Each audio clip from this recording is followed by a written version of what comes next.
திமுக என்ன சொல்றாங்கன்னா, அமித்ஷாவோட வருகையோ, மோடியோட வருகையோ எங்களோட வெற்றி எளிமையாக்க தான் போகுது.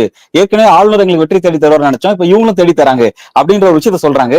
இது உண்மையிலே திமுகக்கு வந்து ஒரு பிளஸா தான் அமைய போதா, அல்லது fight neck to neck fight இருக்குன்னு நீங்க பாக்குறீங்களா? எப்படி சார் நீங்க நகரும்னு பாக்குறீங்க? அது திமுக தான் பிளஸ் அமையும். என்ன காரணம்னா, போலரைசேஷன்ல இப்போ ஒரு வகையான பூச்சாண்டி அரசியல் போலரைசேஷன்ல வந்துரும். புடிச்சு கொடுத்துருவோம், பாத்துக்க பூச்சாண்டி வந்துருவான்னு சின்ன பிள்ளைய மிரட்டுற மாதிரி. அப்போ அமித்ஷா அல்லது மோடி இவங்களை வந்து கள எதிரியாக சித்தரிப்பதன் மூலமாக பாலிடிக்ஸ் வந்து அடுத்த தளத்துக்கு போகுது, வாக்கரசியல். அப்போ நீங்க ஓட்டு போட்டீங்கன்னா எடப்பாடி பழனிசாமிக்கு ஓட்டு போட்டாலும் அது மோடிக்கு போடுற ஓட்டு தான், அல்லது பாமக அன்புமணிக்கு ஓட்டு போட்டாலும் அதுவும் மோடிக்கு போடுற ஓட்டு தான் அப்படிங்கிற மாதிரி போகுது. இது டாக்டர் கிருஷ்ணாமிக்கு போட்டாலும் மோடிக்கு போடுற ஓட்டு தான், டிடிவிக்கு போட்டாலும் மோடிக்கு போடுற ஓட்டு தான், அப்படி போகுது. நல்லா கவனிச்சு பாருங்க.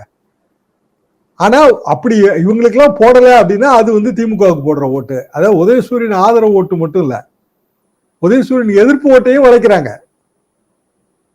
அதுதான் அவரோட பாயிண்ட். அந்த நல்லா தெரியுதுங்க அது ஆக்சுவலா.